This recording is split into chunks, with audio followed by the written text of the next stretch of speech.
Kalau soal surga kekal, soal neraka kekal, itu nanti setelah kiamat.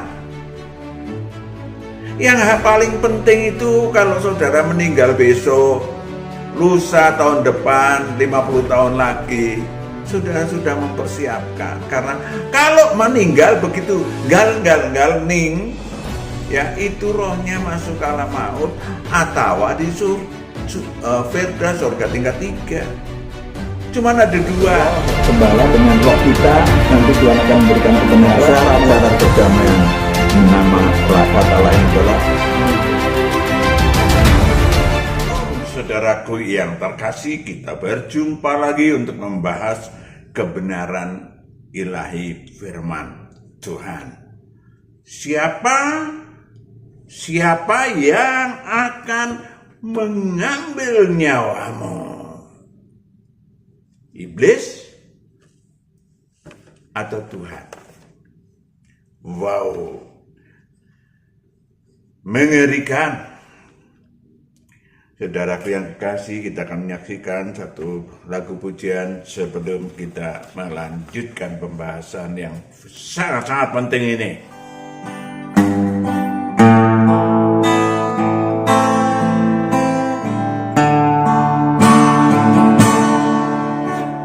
Bila kau rasa gelisah di hatimu, bila kelam kabut tak menyentuh hidupmu, ingat Yesus takkan pernah meninggalkanmu.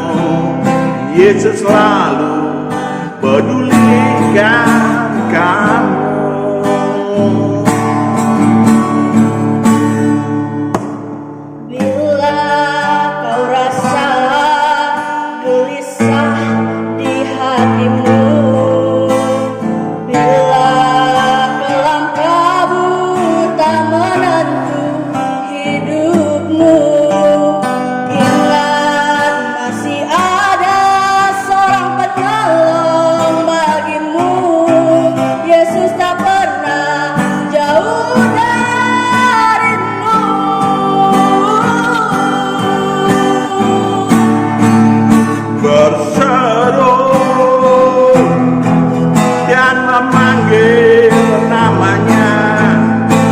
Berdoa, dia akan segera menghampiri dirimu. Percaya, Yesus tak jauh darimu. Dia hanya sejauh doa. Berseru dan memanggil namanya. Berdoa, dia akan segera menghampiri dirimu. Percaya, Yesus tak jauh darimu.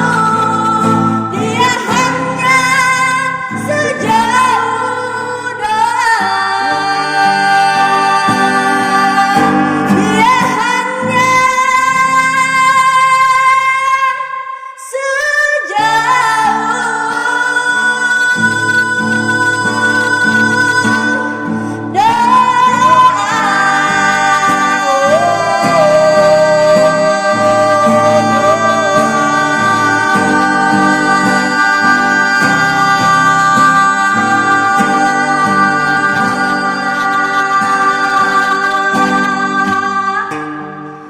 Saudaraku yang kekasih, kita tahu bahwa seluruh manusia bakal mati, bakal meninggal dunia, ya, meninggalkan dunia. Lalu yang mengambil nyawamu itu siapa? Ini sangat penting, saudaraku yang kekasih, sangat penting. Kenapa? Mungkin kematiannya serupa. Entah penyakit, tua, kecelakaan, dan lain-lain. Hampir serupa. Bedanya adalah kalau kematian atau nyawanya diambil oleh iblis, maka roh si manusia menuju ke alam maut atau siksa kubur. Kelak kemungkinan besar masuk ke neraka kekal atau kebinasaan. Sementara kalau Tuhan yang mengambil nyawa saudara, nyawa kita, nyawa saya, one day suatu saat kelak, maka rohnya menuju kehidupan, bangkit dari antara orang mati, menuju Firdaus. Cukup jelas? Kok bisa Pak iblis membunuh manusia? Bisa? Barangkali lebih tepat saya bacakan dulu firman-Nya ya, supaya saudara tidak tanda-tanda tanya di sepanjang pembahasan. Wahyu 6 ayat 8. Wahyu 6 ayat 8. Dan aku melihat sesungguhnya ada seekor kuda hijau kuning, dan orang yang menungganginya bernama Maut. Orang yang menungganginya bernama Maut. Dan kerajaan maut mengikutinya. Dan kerajaan maut mengikutinya. Dan kepada mereka diberikan kuasa. Kepada mereka iblis diberikan kuasa Atas seperempat dari bumi. Atas seperempat dari bumi. Untuk membunuh dengan pedang. Membunuh dengan pedang. Dan dengan kelaparan. Dengan kelaparan. Dan sampar. Penyakit menular, penyakit semacam COVID dan lain-lain terus. Dan dengan binatang-binatang buas yang di bumi. Yes. Dengan binatang-binatang buas di bumi. Cukuplah saudaraku yang kekasih. Tapi apa Pak penyebabnya sehingga iblis membunuh manusia? Suatu kematian yang mengakibatkan roh si manusia masuk ke alam maut. Tubuh alamiahnya sih mati. Ya, mati, dimakamkan dengan cara apapun. Ya, tetapi yang dipentingkan rohnya tetap hidup karena roh itu adalah apa yang disebut sebagai kekal. Ya, artinya tetap hidup. Masalahnya hidup kemudian naik ke bangkit dari antara orang mati ke Firdaus atau ke alam maut. Maka saudaraku, iblis memiliki apa yang disebut sebagai hak untuk membunuh manusia. Akibat apa? Akibat si manusia memiliki dosa dan kejahatan atau hutang maut yang mengakibatkan iblis mempunyai hak membuat nasib buruk dan kematian atas si manusia. Kita ambil contoh Lukas 13 ayat 1 sampai 5. Lukas 13 ayat 1 sampai 5. Pada waktu itu datanglah kepada Yesus beberapa orang membawa kabar tentang orang-orang Galilea yang darahnya dicampurkan Pilatus dengan darah korban yang mereka persembahkan. Yes, lanjut. Yesus menjawab mereka, "Sangkamu orang-orang Galilea ini lebih besar dosanya daripada dosa semua orang Galilea yang lain, karena mereka mengalami nasib itu." Kalau orang nasibnya buruk, orang berpersepsi bahwa dosanya lebih besar dari manusia lain. Padahal tidak demikian firman Tuhan. Lanjut. Tidak, kataku kepadamu, tetapi jikalau kamu tidak bertobat, kamu semua akan binasa atas cara demikian. Kamu semua akan binasa dengan cara demikian. Atau sangkamu ke-18 orang yang mati ditimpa menara dekat Siloam lebih besar kesalahannya daripada kesalahan semua orang lain yang diam di Yerusalem? Tidak. Tidak. Kataku kepadamu, tetapi jikalau kamu tidak bertobat, Kalau kamu tidak bertobat, kamu semua akan binasa atas cara demikian. kamu semua akan binasa dengan cara demikian.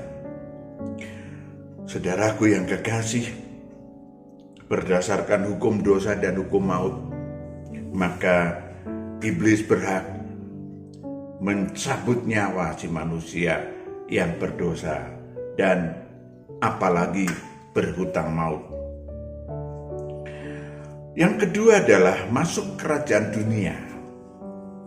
Saudara, tawaran iblis sangat nikmat dan orang juga banyak yang tidak tahu dan pura-pura tidak tahu.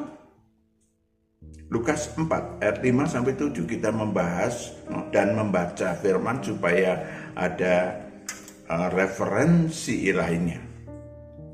Lukas 4 ayat 5 sampai 7. Kemudian ia membawa Yesus ke suatu tempat yang tinggi dan dalam sekejap mata ia memperlihatkan kepadanya semua kerajaan dunia. Semua kerajaan dunia, perhatikan baik-baik.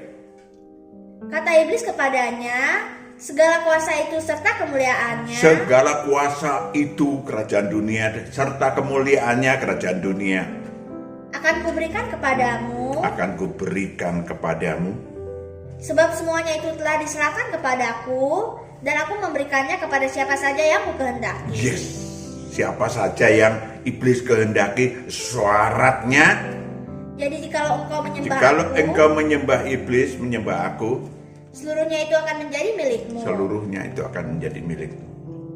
Dan itu kekayaan, kemuliaan dunia, pangkat, segala macam. Ya enggak semuanya ya, tapi yang masuk kerajaan dunia akan menikmati seakan-akan surga sudah di tangan. Maka saudaraku yang kekasih, saya ingin sampaikan kepada saudara bahwa apa yang disebut kerajaan dunia itu sulit sekali dibedakan dengan hal-hal yang juga bukan kerajaan dunia, tapi ada kekayaan sekuler dan seterusnya. Lalu saudaraku yang kekasih, membedakannya gimana? Tidak bisa kita membedakan secara kasat mata begitu. Karena iblis cerdik untuk menutupi bahwa anak buahnya. Kok anak buahnya Pak? Iya, manusia-manusia yang mau menyembah iblis masuk kerajaan dunia tadi dengan kekayaan dan kemuliaan dunia tidak kelihatan. Mereka juga bisa melakukan perbuatan baik, membagikan kekayaan, bahkan masuk televisi. Cuman maksud saya bukan sedang menghakimi orang kaya ya, tidak setiap orang kaya, orang yang masuk kerajaan dunia. Maka saudaraku yang kekasih, kita hanya mengatakan bahwa manusia-manusia yang masuk kerajaan dunia tersebut yang menerima tawaran kekuasaan, kemuliaan kerajaan dunia, maka iblis berhak menawan dan membunuh si manusia. Rohnya masuk ke alam maut, bahkan kemungkinan besar ke neraka kekal. Wahyu 13 ayat 8 sampai 10. Wahyu 13 ayat 8 sampai 10. Dan semua orang yang diam di atas bumi akan menyembahnya, yaitu setiap orang yang namanya tidak tertulis sejak dunia dijadikan di dalam kitab kehidupan dari anak domba yang telah disembelih. Iya, mereka tidak masuk dalam kitab kehidupan karena mereka tidak bertobat. Lanjut. Barang siapa bertelinga, hendaklah ia mendengar. Yes. Barang siapa ditentukan untuk ditawan, Mereka akan menentukan, iblis akan menentukan apakah ditawan supaya enak terus nyaman di kerajaan dunia sehingga nggak terasa Nggak akan memperjuangkan untuk surga kekal sepotong pun tidak. Saya sudah tinggal di surga kekal sekarang. Dan muda, kaya raya, tua, tidak mati-mati, tapi masuk surga. Banyak yang demikian, itu falsafah kerajaan dunia. Saudaraku yang kekasih, iblis menentukan apakah ia akan ditawan di dalam kerajaan dunia, sehingga ketika mati rohnya masuk alam maut dan masuk neraka kekal kelak. Barang siapa ditentukan untuk dibunuh dengan pedang, dibunuh dengan pedang. Suatu saat mereka juga bisa dibunuh dengan pedang. Tahu nggak? Kenapa? Ketika orang yang mau bertobat, dibunuhlah mereka. Saudaraku yang kekasih, yang ketiga adalah manusia-manusia yang saat hidupnya melakukan kejahatan, melakukan sihir, menjadi pembunuh, menjadi penyembah berhala, pencinta dusta, dan yang lain-lain. Itu letaknya akan masuk ke alam maut. Wahyu 22 ayat 15. Wahyu 22 ayat 15. Tetapi anjing-anjing dan tukang-tukang sihir, orang-orang sundal, orang-orang pembunuh, penyembah-penyembah berhala, dan setiap orang yang mencintai dusta dan yang melakukannya tinggal di luar. Saudara, tinggal di luar Firdaus, meninggal maka masuk alam maut atau siksa kubur yang sangat menakutkan, mengerikan, dan menyakitkan. Saudara, juga orang yang tentu saja yang menghujat Roh Kudus, ya, murid-murid Tuhan yang menghujat Roh Kudus seperti Yudas. Saudaraku yang kekasih, itu tadi kematian yang dilaksanakan oleh iblis, CS. Sekarang kita akan sampai pada pembahasan tentang kematian karena Tuhan, atau si manusia baru, si murid Tuhan meninggal dunia.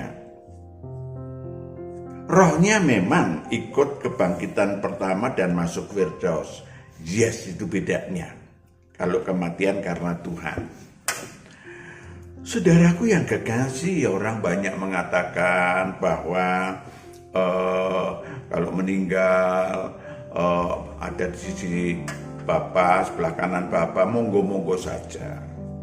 Ya kan? Penghiburan semacam itu sah-sah saja. Tentu fakta de facto kebenaran tidak mengatakan demikian, karena di surga kekal belum ada manusia yang meninggal di dunia. Ya, nanti setelah kiamat, setelah dihakimi, baru ada yang masuk surga. Saudaraku yang kekasih, kita membahas dulu apa yang disebut Firdaus. Ada di YouTube Pak Matius sudah ada tentang Firdaus. Sang Kristus perhatikan baik-baik. Sang Kristus beberapa waktu yang lalu kita rayakan bangkit dari antara orang mati, kemudian berada di antara manusia dan kembali ke sebelah kanan Bapa. Perhatikan baik-baik. Sebelah kanan Bapa sesungguhnya surga, ada surga kekal, ada surga tingkat 3, ada kerajaan Allah di bumi. Maka kalau seseorang mati di dalam Tuhan, maka rohnya masuk ke surga tingkat 3. Dan Yesus pun demikian, berada di sana. Dari sejak 2000 tahun yang lalu, rohnya setelah tubuh alamiahnya disalibkan, maka rohnya berada, mati disalibkan, rohnya berada di surga tingkat 3. Di sisi Allah Bapa. Allah Bapa ada di surga kekal. Ngapain? Di Firdaus banyak pekerjaannya. pekerjaan Sang Kristus di bumi belum selesai. Selesai setelah kiamat, diserahkan hasilnya kepada Allah Bapa. Hasilnya apa, Pak? Hasilnya anak-anak Allah yang maha tinggi. Saudaraku yang kekasih, maka Sang Kristus dari Firdaus menggembalakan secara pribadi. Perhatikan baik-baik. Menggembalakan secara pribadi manusia-manusia yang lahir kembali ilahi, manusia-manusia yang ikut Kristus digembalakan secara pribadi. Ya, ayatnya udah pernah baca berkali-kali. Ketika digembalakan secara pribadi, manut miturut kalau orang Jawa bilang, setia, ikut seluruh perintahnya, maka suatu saat dia yang mengukur akan memintakan penolong atau Roh Kudus. Tapi saya baca aja ya firman-Nya ya, biar Yohanes 10 ayat 3 sampai 4. Yohanes 10 ayat 3 sampai 4. Untuk Dia penjaga membuka pintu, dan domba-domba mendengarkan suaranya, dan Ia memanggil domba-dombanya masing-masing menurut namanya, Masing-masing menurut namanya, dan menuntunnya keluar. menuntun secara pribadi keluar dari kegelapan. Lanjut. Jika semua dombanya telah dibawanya keluar, Ia berjalan di depan mereka, dan domba-domba itu mengikuti Dia karena mereka mengenal suaranya. Yes, mengenal suaranya. Yohanes 14 ayat 15 sampai 17. Ketika akrab, ikut terus, manut miturut, setia, maka Yohanes 14 ayat 15 sampai 17. Jikalau kamu mengasihi aku, kamu akan menuruti segala kamu akan perintahku. menuruti segala perintahku. Aku akan minta kepada Bapa, Yes, aku akan minta kepada Bapa, dan Ia akan memberikan kepadamu seorang penolong yang lain, seorang penolong guru besar yang lain, supaya Ia menyertai kamu selama-lamanya, menyertai kamu selama-lamanya, yaitu Roh kebenaran, Roh kebenaran yang akan mengajarkan kepada si manusia yang lahir kembali ilahi secara pribadi. Dunia tidak dapat menerima Dia, sebab dunia tidak melihat Dia dan tidak mengenal Dia. Yes, Tetapi kamu mengenal Dia, sebab Ia menyertai kamu dan akan diam di dalam kamu. menyertai kamu dan akan diam di dalam kamu. Itu pekerjaan Sang Kristus. Ada lagi, menyelamkan dalam keilahian, dalam sistem Allah Tritunggal. Jadi kalau suruh bangsa muridku, Bapa, Allah, Anak, dan Roh Kudus, aku menyertai engkau sampai akhir zaman. Wah, mulai hafal dikit-dikit. Nah, saudaraku menyelamkan ke dalam sistem Allah Tritunggal. Supaya apa? Supaya mendapatkan damai sejahtera yang bukan dari bumi. Damai sejahtera ilahi, yakni rohnya tidak gentar dan takut masuk alam maut lagi, apalagi masuk neraka. Dan rohnya tumbuh dan berbuah. Rohnya akan memimpin tubuh alamiahnya terlepas dari nasib buruk. Itu namanya damai sejahtera. Saudaraku yang kekasih, bahkan mengerjakan dan menyertai pemberitaan Injil Kerajaan Allah. Ya. Markus 16 ayat 20. Markus 16 ayat 20. Mereka pun pergilah memberitakan Injil ke segala penjuru. Yes. Dan Tuhan turut bekerja. Tuhan turut bekerja. Dan meneguhkan firman itu. Meneguhkan firman itu. Dengan tanda-tanda yang menyertainya. Yes. Jadi tanda-tanda menyertai sampean murid Tuhan bisa menyembuhkan orang, bisa mengusir setan, itu Tuhan yang mengerjakan. Kita adalah pelaksana aja. Saudaraku yang kekasih, masih banyak lagi. Ya, menyertai pemberitaan Injil Kerajaan Allah, memasukkan, mengelola murid-murid Tuhan dalam Kerajaan Allah. Ya, supaya roh si manusia, roh si murid Tuhan tumbuh dan berbuah.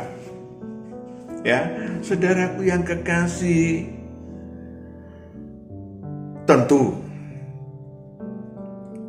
yang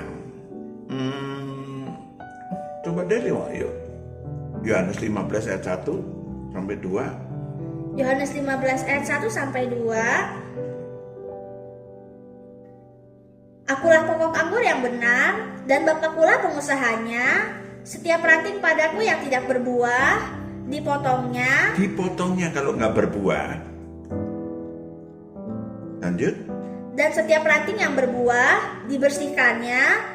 Dibersihkannya. Supaya ia lebih banyak berbuah. Yes. Tapi kalau nggak berbuah-buah, udah dibersihkan, udah dituntun Tuhan, diusir keluar. Tapi kalau menang sampai akhir, kalau meninggal masuk ke Firdaus. Cukup adil kan? Cukup jelas kan? Maka saudaraku yang kekasih, ada lagi, yakni menjadikan murid Tuhan yang berbuah tadi menjadi sahabat Tuhan. Wow, sahabat Tuhan. Saudaraku yang kekasih, yang terakhir, maksud saya, pekerjaan Sang Kristus di bumi antara lain tadi panjang lebar dan menggembleng murid-murid Tuhan yang mengambil paket pangkat ilahi. Ada yang memiliki pangkat ilahi batu putih, ada yang memiliki coko guru, dan seterusnya. Ya, Tuhan turut bekerja, Tuhan menggembalakan mereka, bahkan menggembleng mereka. Tapi saudaraku yang kekasih, perhatikan baik-baik. Loh, tadi kok membunuh? Tuhan membunuh? Yes. Bagi siapa? Yang pertama adalah murid Tuhan yang kerja asal-asalan. Sang Kristus akan bertindak tegas dalam hal Tuhan Allah sangat menyayangi roh si manusia, roh murid-murid Tuhan. Perhatikan intinya itu, yaitu menyayangi roh murid-murid Tuhan. Oke, sehingga bila si murid Tuhan asal-asalan, bekerja tidak sempurna, maka Wahyu 3 ayat 1 sampai 2. Wahyu 3 ayat 1 sampai 2. Dan tuliskanlah kepada malaikat jemaat di Sardis, inilah firman Dia yang memiliki ketujuh roh Allah dan ketujuh bintang itu. Aku tahu segala pekerjaanmu. Aku tahu segala pekerjaan. Dia kontrol terus kok. Setiap saat terus. Engkau dikatakan hidup. Engkau dikatakan hidup rohnya. Padahal engkau mati. Padahal rohmu mati. Tidak melakukan apa-apa. Kosong, blong. Bangunlah dan kuatkanlah apa yang masih tinggal, yang sudah hampir mati, sebab tidak satu pun dari pekerjaanmu aku dapati sempurna di hadapan Allahku. Yes. Ayat 3. Wahyu 3 ayat 3. Karena itu ingatlah. Bagaimana engkau telah menerima dan mendengarnya. Yes. Turutilah itu dan bertobatlah. Karena jikalau engkau tidak berjaga-jaga. Jikalau engkau tidak bertobat dan tidak berjaga-jaga. Aku akan datang seperti pencuri. Yes. Dan engkau tidak tahu pada waktu manakah aku tiba-tiba datang kepadamu. Cukup jelas saudaraku yang kekasih. Tuhan mengambil. Yes, mungkin saja, rohnya masuk ke Firdaus, yes. Tapi umurnya ya pendek. Yang kedua, kehilangan nyawa karena kerja ilahi atau melaksanakan paket ilahi. Ya, kehilangan nyawa karena melaksanakan perintah Tuhan Allah. Ya, seperti yang dilakukan oleh anak manusia. Ya, anak manusia menyerahkan nyawanya kepada Allah. Matius 27 ayat 50. Matius 27 ayat 50. Yesus berseru pula dengan suara nyaring, lalu menyerahkan nyawanya. Menyerahkan nyawanya. Cukup jelas siapa yang mengambil nyawanya? Yang kita tahu kasus adalah Stefanus. Diseret, pakai kuda dan seterusnya. Dan ketika mati, Ya, Kisah Para Rasul 7 ayat 60 dikatakan apa? Kisah Para Rasul 7 ayat 60, sambil berlutut ia berseru dengan suara nyaring, Tuhan, janganlah tangguhkan dosa ini kepada mereka. Luar biasa nggak? Diseret, menyakitkan beratus-ratus meter, ya babak belur, sehingga ketika mati, apa katanya? Tuhan, janganlah tangguhkan dosa ini kepada mereka. Luar biasa kan? Lalu? Dan dengan perkataan itu meninggallah ia. Cukuplah saudaraku yang kekasih. Ada paket ilahi. Dalam banyak kasus Pak Matius memiliki banyak kasus, ratusan kasus orang-orang yang menerima uluran tangan dalam kondisi di ujung tanduk. Ya, banyak juga manusia yang masih sempat bertemu, berseru, percaya kepada Sang Kristus di saat nyawanya sudah di ujung tanduk, entah karena penyakit berat, entah karena apapun. Dalam banyak kasus Tuhan menyelamatkan roh si manusia ketika mengukur roh si manusia memang mengimani Dia dan mengambil nyawa si manusia. Catatan, cara kematian bisa serupa, bisa sama. Ya, ada hukum sebab akibat tadi kematian, bisa karena sampar, bisa karena pedang dan seterusnya. Ya, juga karena siksaan iblis, kutuk, di mana si manusia menderita segala penyakit, maksudnya banyak penyakit, jenis-jenis penyakit, kecelakaan, musibah dan macam-macam. Ya, saudaraku yang kekasih, Wahyu 6 ayat 3 sampai 4. Wahyu 6 ayat 3 sampai 4. Dan ketika anak domba itu membuka meterai yang kedua, aku mendengar makhluk yang kedua berkata, mari. Dan majulah seekor kuda lain. Majulah seekor kuda lain. Seekor kuda merah padam. Kuda merah padam. Dan orang yang menungganginya dikaruniakan kuasa untuk mengambil damai sejahtera dari atas bumi. Mengambil damai sejahtera dari atas bumi. And then sehingga mereka saling membunuh. Mereka saling membunuh. Itu yang terjadi, saudara yang kekasih. Lanjut. Dan kepadanya dikaruniakan sebilah pedang yang besar. Yang terakhir, saudaraku yang kekasih, sebagai epilog. Demikianlah tadi garis besar dari siapa yang akan mengambil nyawamu, iblis atau Tuhan. Itu penting sekali. Kalau saudara memilih untuk menghuni Firdaus setelah meninggal dunia, rohnya ke Firdaus, maka persiapkan dan perjuangkan sejak kini dan dini di dalam Tuhan. Kalau soal surga kekal, soal neraka kekal, itu nanti setelah kiamat. Yang paling penting itu kalau saudara meninggal besok, lusa, tahun depan, 50 tahun lagi, saudara sudah mempersiapkan. Karena kalau meninggal begitu gal ning, ya itu rohnya masuk ke alam maut atau di Firdaus, surga tingkat 3. Cuman ada 2, disiksa di alam maut, siksa kubur, atau masuk bangkit dari antara orang mati, kebangkitan pertama. Rombongan itu disebut kebangkitan pertama dari antara orang mati dan masuk Firdaus. Kalau roh Anda masuk Firdaus sudah pasti. Kalau udah masuk Firdaus itu nanti kalau kiamat yang lain dihakimi, yang di sini dihakimi menurut perbuatannya, menurut kitab yang Taurat, kitab Taurat yang saudara anut, agama yang saudara anut. Kalau di sini langsung dari Firdaus akan dibawa ke surga kekal.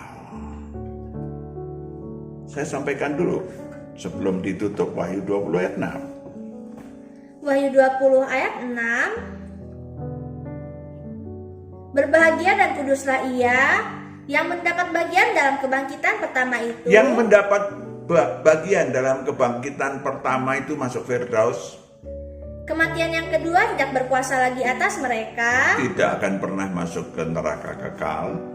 tetapi mereka akan menjadi imam-imam Allah dan Mereka akan Kristus. dilatih di Firdaus menjadi imam-imam Allah, sebagai anak Allah menjadi imam-imam Allah, dan mereka akan memerintah sebagai raja. menjadi memerintah, akan berlatih memerintah sebagai raja kelak di surga kekal.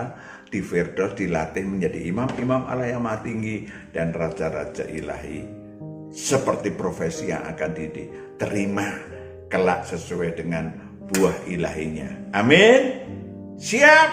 Tuhan memberkati kita. Berdoa Bapa, anak-anakku sudah menyaksikan kebenaran ilahi ini. Mari Tuhan yang mau menuntun anak-anakmu, menggembalakan anak-anakmu, supaya mereka boleh kelak ketika meninggal dunia, karena semua siapapun manusia akan meninggal dunia, sehingga mereka boleh rohnya masuk ke Firdaus, ke tempatmu, surga tingkat 3. Dalam Kristus Yesus kami serahkan anak-anakku. Haleluya. Tuhan berkati. Shalom.